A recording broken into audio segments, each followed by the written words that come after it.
that you can enroll in, and it doesn't require a whole lot other than you're asking a lot of questions. The thing that's most accessible for almost all of us is what we call the Emory Healthy Aging Study, and they'll put a connection in the website for that in a minute. We're looking for people who are what we call healthy controls. That means you're independent, and as Dr. Lau likes to say, you're among the free range elderly people living independently and on their own. And what we're trying to do is study what makes people who are healthy live longer and have better brain function. We have other studies, something called Memory, which is one of our longitudinal studies where we follow you over time.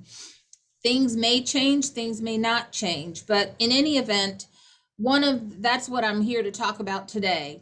With our memory study, we want people ages 70 years of age and older to participate in our studies here at Emory, where once a year you'll come in and get a memory screen. They'll do it on the phone, or you come in, you get a brain image, an MRI, and just follow how you're doing and check how your brain is functioning at different stages.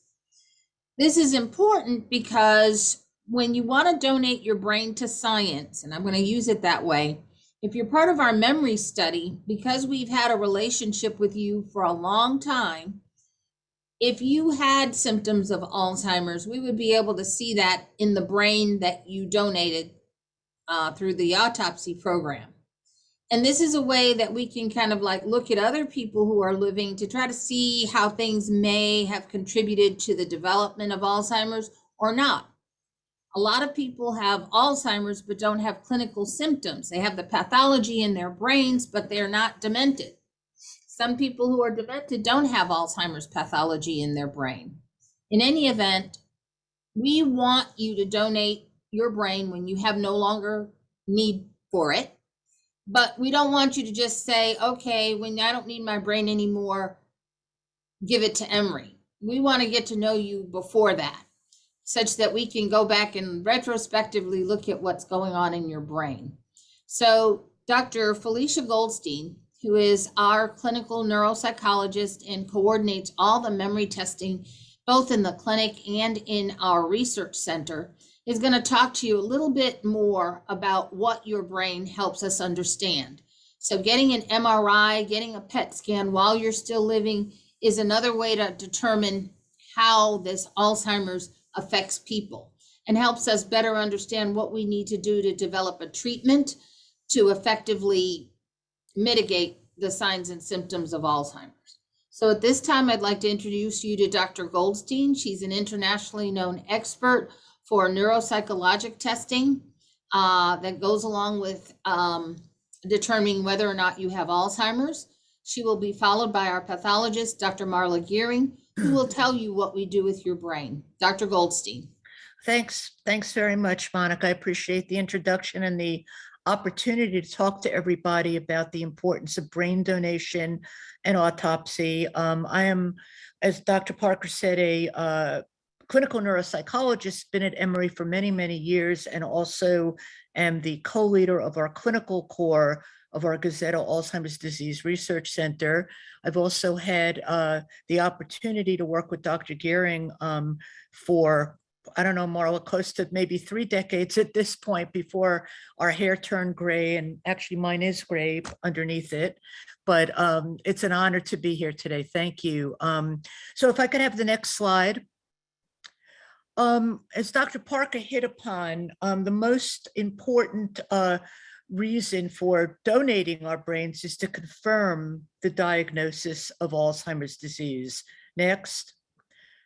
The brain autopsy is the only way to definitively diagnose Alzheimer's disease. Next. It turns out that about 10 to 15% of people who have a clinical diagnosis of Alzheimer's disease end up not having Alzheimer's disease as the main cause of their dementia.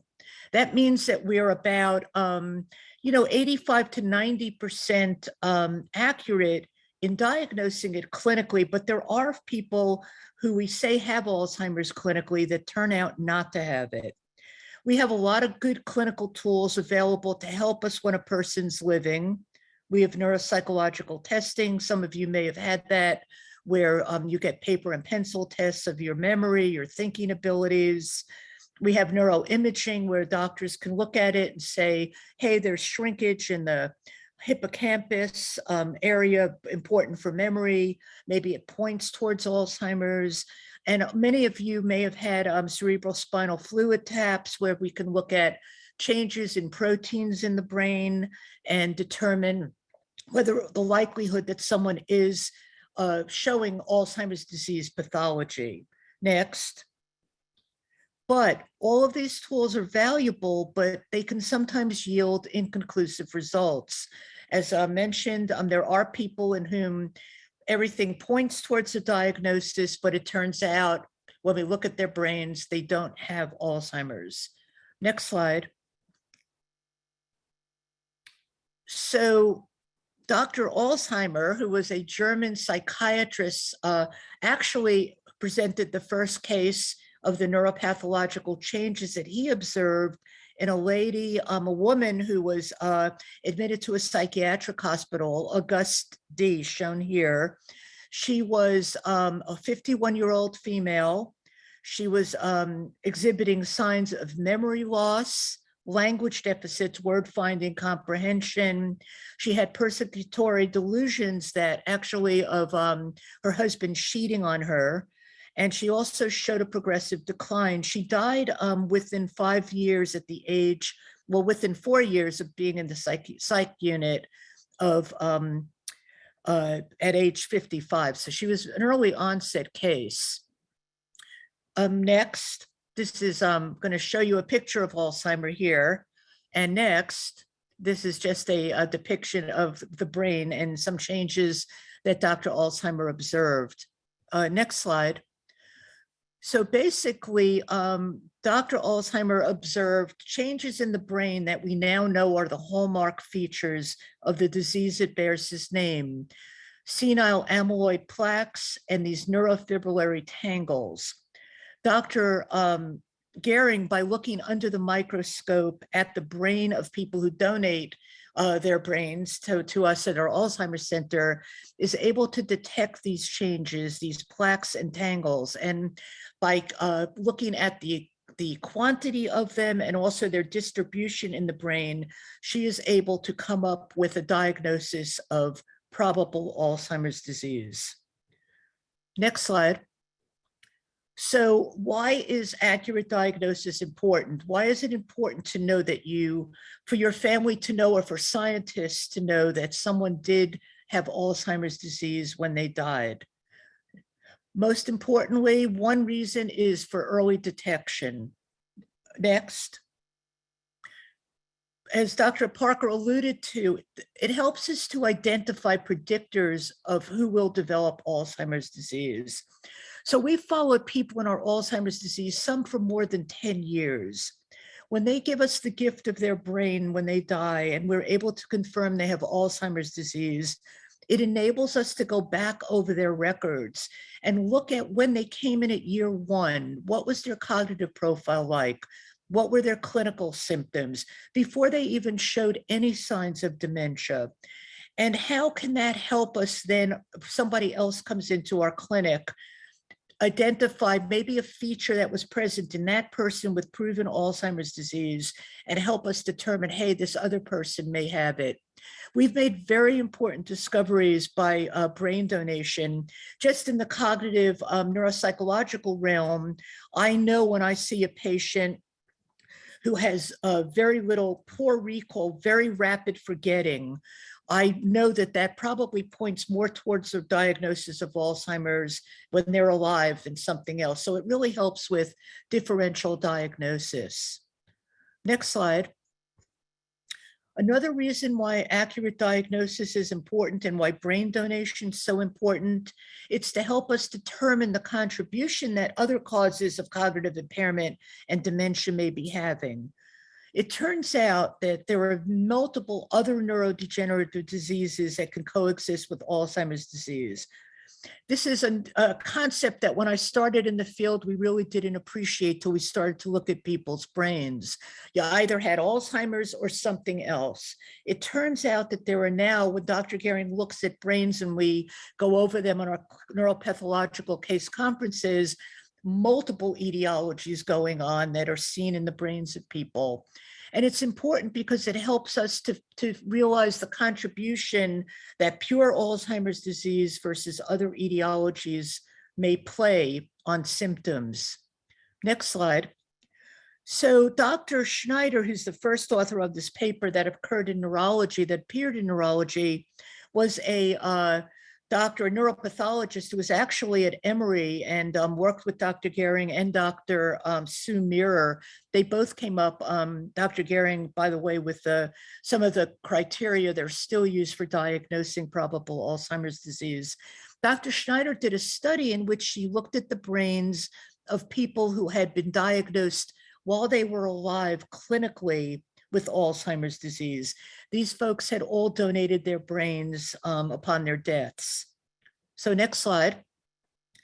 What she found is that in 179 people with a clinical diagnosis of Alzheimer's disease, only 42% of them had plaques and tangles only. It turned out that 30% of them had Alzheimer's disease plus strokes going on in their brains. 5% who were diagnosed clinically as having Alzheimer's disease only showed strokes in their autopsies. And there were people who didn't, 23%, who did not have any Alzheimer's disease changes in their brains.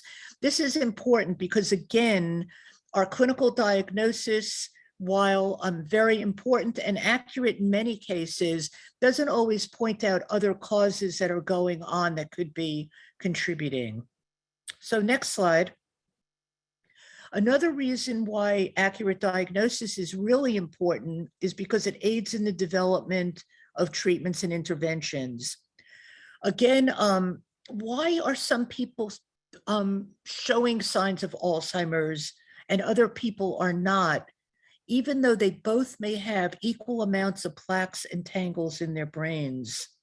So there are certain protective factors and interventions that we can develop when we look at the brains of people and separate them into people who have not shown any clinical signs and those who do show clinical signs.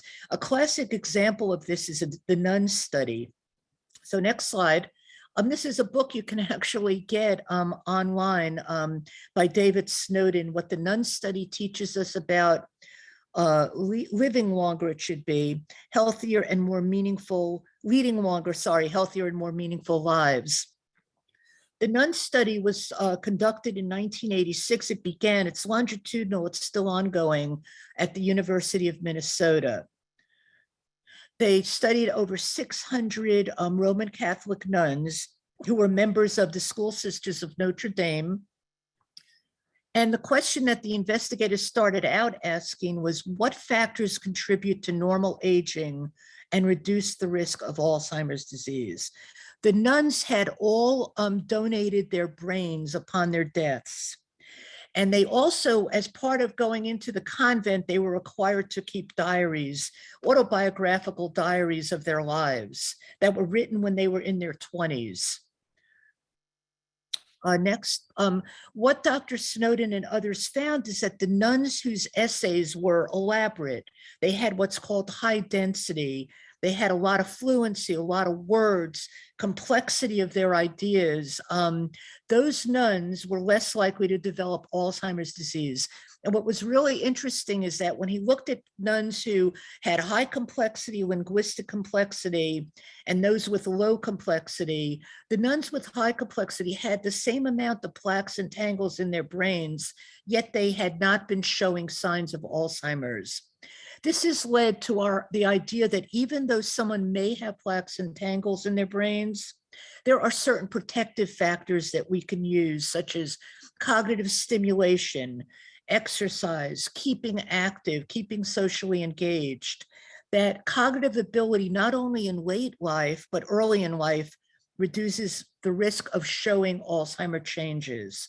So this has led to a whole field, exciting field of of research and protection against plaques and tangles. Next slide.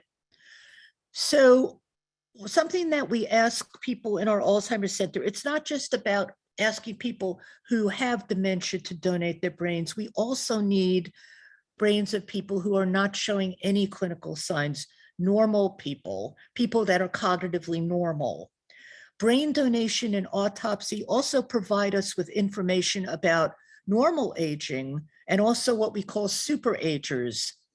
Superagers are people who are 80 years and older, but show memory functioning at the level of a 50 to 60-year-old person. What is it about their brains that differentiates them from somebody who is not aging successfully? And this is why we ask people, even without any clinical signs of cognitive impairment, to donate their brains. We're sorely in need of brains as well of normal agers and superagers. Next. So perhaps I've talked about the science behind the reasons for donating the brain, but there are also loads of benefits to family members when you give the gift of brain donation. Next. First of all, it's important for your family because it increases their awareness regarding their own risk or their children's risk for Alzheimer's, and also may increase their potential for participating in studies to reduce or eliminate risk. Now, having a family member with Alzheimer's does not mean that you're going to get Alzheimer's, but maybe it raises an awareness on your part that, hey, it's important because my mother had it, to participate in research that may lead scientists to important discoveries. So it's very altruistic, really, to donate your brain, knowing that a family member had it. And next slide. And finally, it's important to know the wishes of a loved one. So when we know, when somebody says to their children early on, before they get to the point where they can't communicate their wishes, I really want to donate my brain, that when that person dies, it reduces the stress on the family of whether or not their mother or father, whoever, would have wanted to donate their brain. So it's important to start the discussion with family members now and not to wait until it's too late to really know what those wishes are. And with that, I'll turn it over to Dr. Gehring, who will be able to provide you with a lot of more information about the process of brain donation. Thank you, Felicia. As Dr. Goldstein said, we have both been with the Alzheimer's Center for a really long time now, longer than either of us wants to admit. I believe Cornelya has my slides. Cornelya? Give me Cornelya? 1 second. Okay. And I'm Dr. gonna- Parker, I didn't know if you wanted to follow up while I'm pulling up Dr. Gehring's slides. You're muted. That's fine, go on. I did want to say that all of the things that Dr. Goldstein said were very, very important for people to understand, you know, the importance of why we give the brain and why it's important to finding a cure for managing Alzheimer's or related diseases. So keep going, Dr. Marla. Okay, that's not the first slide. There should be some slides before that. Okay. Okay. What I'm going to do today is we've talked about brain donation in the past, and we get a lot of questions about it. So what I'm going to do is basically go through some frequently asked questions, and then whatever I miss, you can put in the chat, and we'll get to at the end. Next slide. So as we've already heard, so who can donate their brain? And we're wanting to get the brains very much of the participants enrolled in our Alzheimer's research program.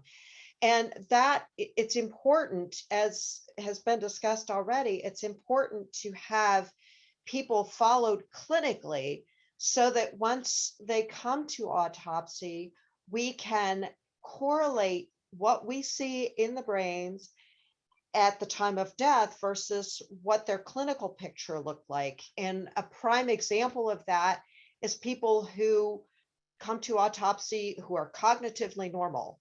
About half of those folks have Alzheimer pathology. If they've been tested and we know they are cognitively normal, and they have Alzheimer's pathology, we put them in a class that we call asymptomatic Alzheimer's, which is viewed as a very, very early stage of Alzheimer's disease. And we can go back and look at their markers that they had during their clinical studies, and that may help us as we're trying to understand what happens as people progress from normal into Alzheimer's disease. So next slide. Another question that often comes up is, what is the difference between body donation and brain donation? At the Alzheimer's Center, we do brain donation. There is a body donor program at Emory University where someone can donate their entire body to the program. The body is used for scientific purposes. The family typically, I believe, gets cremains at some point that is, maybe a year or more after death, but the entire body is donated to the program. What we do with the Alzheimer's Center is we do brain donation. So that means the body is transported to Emory. The brain is removed by the Goizueta Alzheimer's Disease Center staff, and then the body is released immediately to the funeral home for burial or cremation. Next slide. Another question that often comes up in relation to those is, can I do both? It's not absolutely impossible. However, if someone is enrolled in the body donor program at Emory and is also enrolled in the brain autopsy program through the Alzheimer's Center, the body donor program has priority. They take precedence. So whether or not we get the brain really depends on what the needs of the body donor program are, meaning that there's no guarantee that the Alzheimer's Center will get the brain. We may, but it may not happen. So generally, that means it's best to assume that the two programs are mutually exclusive and choose whichever one is most important to you. Either one is fine, but you may need to make that choice. And as Dr. Goldstein said, and Dr. Parker said, it's good to talk about those things while you can. Next slide.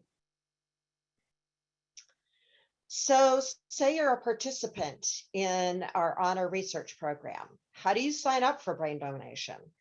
Well, you can either contact Samantha Heldenberg for information and to enroll, and her email address is here, and I'm sure they'll also put that in the chat. Or if you're coming in for your annual visit, you can talk to the folks when you come in and just say, hey, I want to donate my brain. How do I do that? Next slide. Another question that often comes up is, what's it going to cost me to donate my brain? Well, what we try to do is make sure that the families incur no additional costs for brain donation. So we cover the cost of transportation for Emory for the brain removal. There's no cost of the autopsy itself. As long as you're enrolled in our research program, there's no cost associated with that. Note that the ADRC does not pay for cremation or funeral costs. Those are assumed by the family as they normally would be. We are trying to cover any incremental costs that might arise specifically associated with brain donation. Next slide. So if you want to donate your brain, is it going to delay your funeral? In most instances, there's absolutely no delay. The body is typically released to the funeral home within 24 hours of arrival at Emory. And since most funerals don't take place for at least 2 to 3 days and sometimes longer after death, this means the funeral plans really should not be impacted by brain donation. Next slide. Can I have an open casket? That's another biggie that comes up. Yes, the answer to that is yes. The brain removal is performed in such a way that an open casket funeral is possible. And I can speak to that personally because my grandfather donated his brain 30 years ago, and we had an open casket funeral for him. So it's absolutely possible to do an open casket funeral if that is what you prefer. Next slide. And many people might wonder, so what happens to the brain after I donate it? And as our previous speakers mentioned, we do not take your brain until you are done with it. We do, when we have a brain that's donated, we start by doing a very thorough neuropathologic evaluation.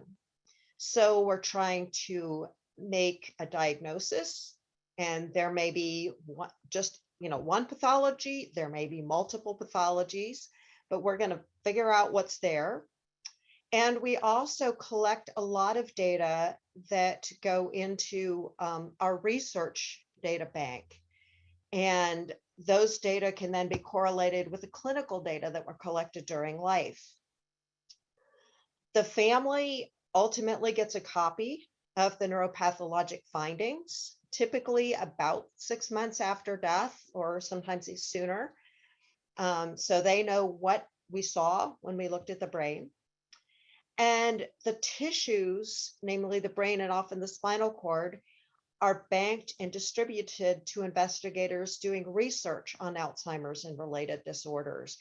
And we have a very, very active tissue banking program. We typically distribute thousands of samples to investigators in a single year. And those tissues are, a lot of them are used at Emory, but they also are distributed all over the world. I've literally sent tissues as far away as Australia. So that we have a very active program that supports research on AD and related disorders as we all try and work towards a cure and treatment for these diseases. Next slide. And this has already been touched upon. Why is brain donation important? Well, the diagnosis, for one thing. If somebody with dementia has been involved in a clinical study testing a treatment for Alzheimer's disease, it's really important to know when they die, it's really important to know whether or not they indeed had Alzheimer's if you're trying to determine the effectiveness of a treatment. The family is usually also very interested in the diagnosis for their own family history. And it also typically provides some closure, just knowing what was going on with that individual. And as has also been mentioned, the tissues are absolutely critical for research on these horrible, horrible diseases. There is a particular need for tissues from cognitively normal individuals. If you think about it, there's a lot of different diseases that can cause dementia. So you may have somebody studying Alzheimer's, somebody else studying frontotemporal dementia. But both of those investigators are going to need tissues from cognitively normal individuals to compare with those from the diseased individuals. So tissues from cognitively normal individuals are very, very, very important. We also are, trying to acquire tissues from underrepresented populations such as African Americans. There are a lot of people around the country and around the world trying to just, understand whether or not there are differences among races in these diseases, and if so, what those differences might mean in terms of treatment and management of the disorders in different groups. So we very much need to get tissue from underrepresented populations. Right now, we have one of the largest banks of tissues from African Americans, but when you look at the percentages, it's about 10% of our tissues come from African Americans, and the percentage in the population in Atlanta is much higher than that. So we really, really need also tissue from underrepresented populations. Next. I guess that's it. if anybody has any questions, I'm happy to see. I see one in the chat. What happens if a person dies outside of the Atlanta area as far as brain donation? As long as the person is enrolled in our research study, we can make that happen. It's generally helpful if we are aware of that before death and can make advanced arrangements. We've also had to do some, make arrangements on the fly when somebody has died unexpectedly while vacationing. And it can be done. It's definitely possible. So one of the questions with respect to the brain donation, you explained that we pay for the cost, or the Alzheimer's Disease Research Center pays for the cost of doing the brain autopsy. How does that work with the rest of the body? Because sometimes people think that if you're doing a brain autopsy, you're doing an autopsy for the whole body. Like patients in the hospital, are they getting an automatic autopsy if they die? How does that work? They have to consent to autopsy. And when I say autopsy, that means really removal of any part of the body. What we do is we take the brain and the spinal cord. We do not do a complete autopsy. So we do not do an autopsy on the whole body.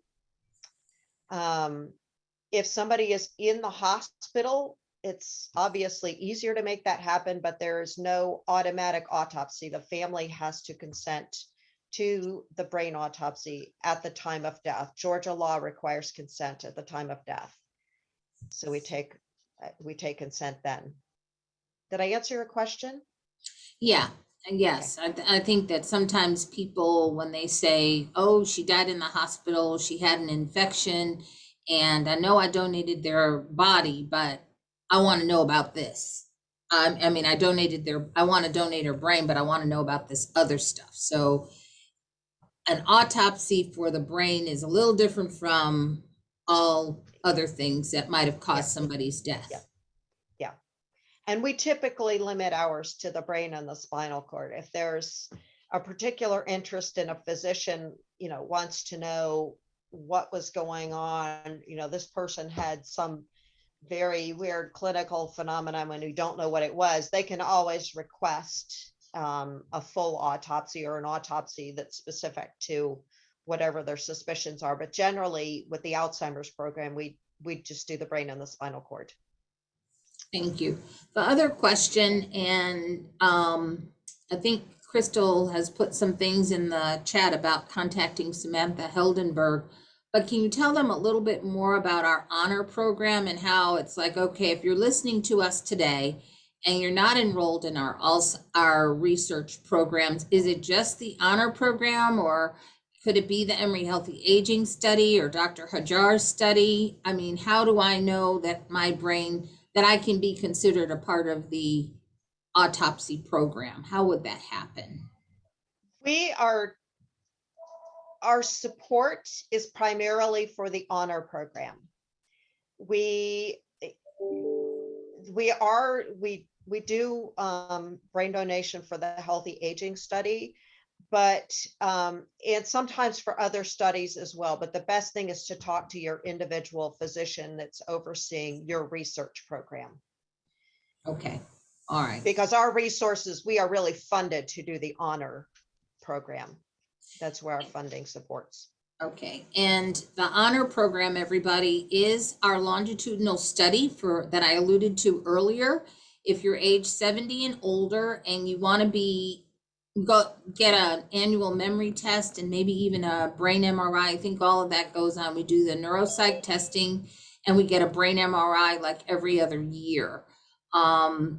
And the person you contact for that, Crystal, if you wouldn't mind putting that in the chat, Samantha Heldenberg, I think, coordinates some of that, but there's a specific number that you need to call to become a part of our honor or memory program, such that you can, if you're already involved in the honor program and you know who you are, I'm gonna shout somebody out, Miss Dorothy Ann Mayweather. She goes to church with me and she won't mind if I call her name. But she is a member of our longitudinal program and has been a member for a long time, or a participant. She and Dorothy Hill, other people from my church. They're all part of our research registry. There's another question in the chat about how do we find out about brain donation programs in other states? Most of the Alzheimer's centers around the country, there are on the order 30, give or take, scattered around the country. Most of them have brain donation programs. If you are not near one of them and you would like to look into brain donation, there is also a program called Neurobiobank, which you can Google it, Neurobiobank. If you Google that, they take brains from people all around the country. So they do, I believe they do ask for advanced registration, but you could also contact them to see if you might be able to enroll in their program if you're not near an Alzheimer's disease center. I did find a reference for that NIH study, and I put that in the chat. The NIH Perfect. Neurobiobank, and it's neurobiobank.nih.gov. Neurobiobank, just like it sounds, neurobiobank.nih.gov. Thanks, Monica. Okay, at this time, thank you, Dr. Goldstein. Thank you, Dr. Gearing, for your presentation. As always, our presentations will be available during, uploaded to YouTube shortly after we air, and you'll be able to get more information. Repeat the information that you got a little earlier today. In our chat, there is contact information for Samantha Heldenberg about our honor program, and she'll give you more information about autopsy, but we will also give you more information about our different research programs. At this time, I think I'll turn things over to Matt Doiron, who'll talk to us about cognitive empowerment program. This too is a research study, and it's for patients who have mild cognitive impairment and are being followed in the Emory Neurology Clinic, or are our clinical research participants with that diagnosis. Mr. Doiron. Hey everyone, so yeah, it's a great description of our CEP program, and as part of that we also have CEP Community Live, which is a webinar happening in a few minutes. Today we're joined by Suzette Binford. She's one of our great social workers, and we're going to be talking about the holidays and having conversations at the holidays, kind of navigating those social situations. And yeah, I think it's gonna be a really great talk. Please come join us. I'm going to post a link in chat to register for our event. It's register once and you'll get a link that you can use over and over again, just like BrainTalk Live. And yeah, looking forward to seeing everyone there. And also, as a minor announcement, CP Community Live is not going to be happening for the last 2 Tuesdays of December. So we're going to have one today, we're going to have one next week, but then the other 2 Decembers we're not going to be having, just as an announcement for anyone who likes to come or come occasionally. We're hoping to see you all there. Thank you. Okay. Well, that concludes today's program. Take a few minutes to grab those links in the chat, if you will. We really appreciate you guys for joining us. Remember, you can always go back to the YouTube channel to view any of the previous recordings. All right. And there is the link for CEP Live. Yep, there it is. We'll stay on a few more minutes. They're going to start right at 3 p.m. So if you want to hang tight and take a few minutes to grab the links, you can do that. And if you have already registered, you're good to go. You don't have to register. You should get an automated email so that you can join the Cognitive Empowerment Program, or CEP Live, at 3 p.m.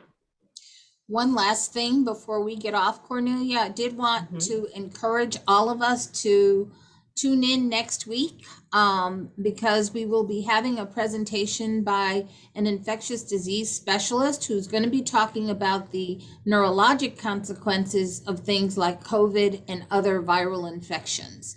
I'm going to say incorrectly pronounce his name, but Dr. Sushendran is going to be here. He's one of our Emory infectious disease specialists. We'll also hear from Dr. Ambar Kulreshta, who is a family physician who's doing research in Alzheimer's, but he is also kind of does a lot of epidemiologic studies about Alzheimer's and stress, i.e. heart disease and emotional stress and how that affects the brain.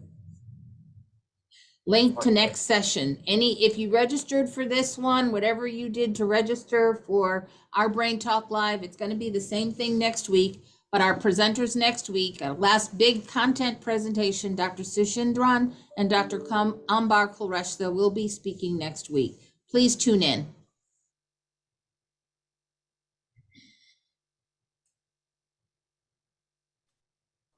Right. I am trying to locate a telephone number for Samantha. Some individuals have just asked for a telephone number instead of a email address.